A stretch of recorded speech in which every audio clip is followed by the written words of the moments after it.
In this week's video, I'm bringing you some content from my video course, Guitar Rut Busters Essential Theory, and we are going to be explaining and demystifying the circle of fifths. At first sight, the circle of fifths can be quite a daunting prospect, but in these next few minutes, I'm going to just explain everything you need to know about it. It's a great resource for us guitarists and it has many uses. You can be using it for randomizing your note choice when it comes to note finding exercises when learning the fretboard. It also helps to ensure that you're covering all bases when it comes to learning your scales and other exercises. It lays out all of what we call the key signatures, that sense of when we have sharps or flats in the scales. It shows us the relative major and minor, those major scales and minor scales that share the same notes. But perhaps the most beneficial use for it is that it gives us, at just a glance, the 6 chords found in any major or minor key. So if you've ever found yourself trying to work chord progressions but not been sure which chords work together,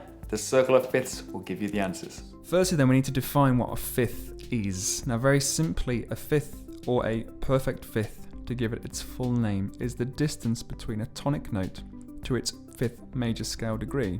This is then going to be the distance of 3 whole steps plus 1 half step, or a distance of 7 frets horizontally. It will therefore span 5 letters. So a fifth above a C would be the note 3, 4, 5 of G. G is the 5th note of the C major scale. It's found 7 frets above the C, and so it's considered a perfect fifth above the note C. So a clockwise step around the circle of fifths has us going up a perfect fifth, C to G. A fifth above G would be the note D, as the 5th note of G major scale is a D. The sequence will then continue in a clockwise direction, so D goes up a fifth to A. A then goes up a fifth to E. E will go up a fifth to B. B goes up a fifth to F sharp. Don't forget, if you refer to your major scales table, F sharp is the 5th note of the B major scale. F sharp then is enharmonically the same note as G flat, so what we're going to do is add them both in at this stage. A fifth above F sharp would then be the note of C sharp, which is enharmonically a D flat, a perfect fifth above G flat. The scale of C sharp major has all 7 of its notes sharpened, so at this point we revert to the flat notes to complete the circle. A fifth above a D flat would be the note of A flat. E flat is then a fifth above A flat. B flat is a fifth above E flat. F is a fifth above a B flat. And then as we see, C is a fifth above F. And the loop is closed. So there is our circle of fifths, or circle of fourths if we think about it counterclockwise.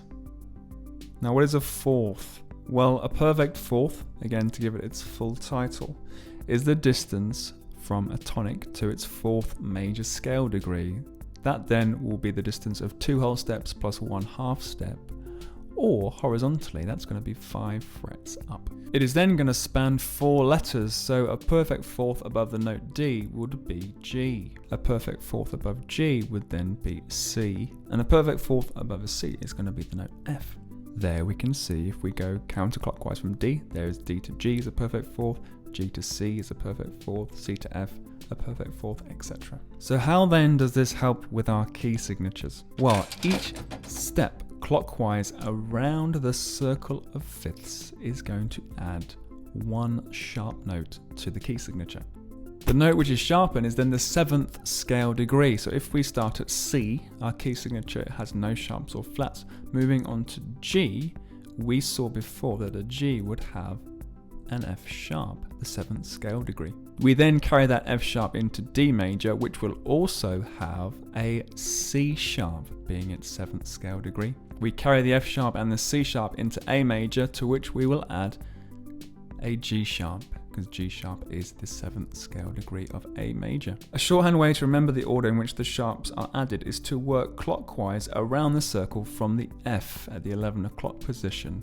So the first sharp was F sharp, and then we have C sharp, G sharp, D sharp, A sharp, E sharp, and finally B sharp. Moving counterclockwise then around our circle of fourths, we could say, we'll add one flat note to the key signature. The note which is being flattened then is the fourth scale degree. So from C again, we have no sharps or flats. If we go to F, we saw before that we would have the note B flat, B being the fourth scale degree of F. B flat major then will have, of course, the note B flat and an E flat being its fourth scale degree. Those will both then appear in E flat major, and to that we will add A flat, the fourth scale degree. And again, with the cycle of fifths or fourths, we can know the order of the flat notes as they appear. If we start from the 5 o'clock position for the B, B flat will be the first flattened note, and then we have E flat, A flat, D flat, G flat, C flat, and finally we would have F flat. So there it is. There is more that we're going to add to this later on, but for now, remember this. Each step clockwise will add one sharp to your key signature, and they appear in the following order.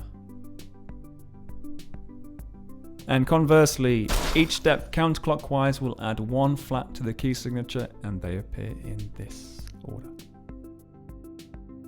If you are watching this video in its first week of release, lucky you, because you have the possibility of getting an absolute bargain this week. I have a 40% discount on both Guitar Rut Busters Essential Theory and Triads Inside Out, the 2 courses on my online school. You can get that discount with the link in the description box. What I want us to do now though is to imagine that these are our major keys, and in the inner circle we are going to add in their relative minor keys. So remember with the relative keys that the relative minor will be found at the 6th major scale degree. So the easy example would be a C major scale, and its relative minor would be A.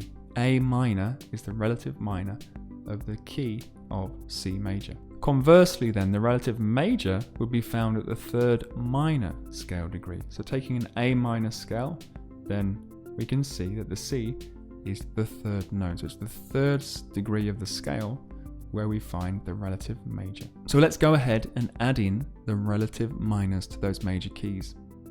So with this, we can do something really cool. With just a quick glance, we can identify the 6 main chords of any major or minor key. Let's focus our attentions to the very top of the circle. Taking those 6 chords there, imagining they are chords. We've got F chord, C chord, G chord, a D minor, an A minor, and an E minor. Well, let's focus our attention upon the C. And we're going to say that that C is the tonic. It is our 1 chord in the key. A counterclockwise movement then would make the F the 4 chord. And from the C, a clockwise motion to the G, that would be the 5 chord. So in the outer circle then we have the 1, the 4, and the 5 chords in the key of C. In the inner circle then we have the minor chords in our key. The A minor would be the 6 chord, the D minor is the 2, and then the E minor is the 3 chord. Pretty cool, huh? In the same way, if we wanted to use this and think upon a minor key, then we could focus our attention upon the A minor, and that would then be our 1 chord. A counterclockwise move would be upper 4th, so the D minor is the 4 chord.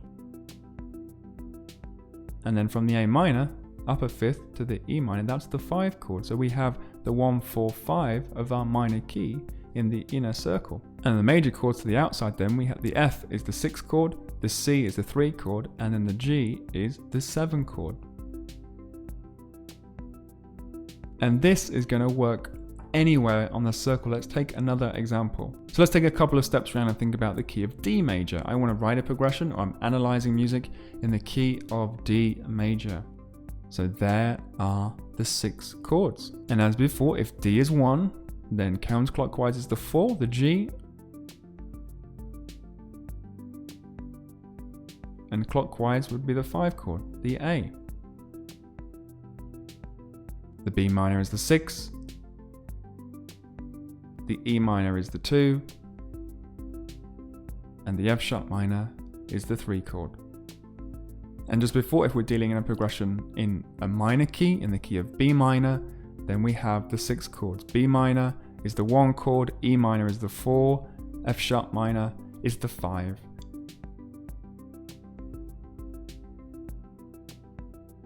D is the 3, G is the 6th chord,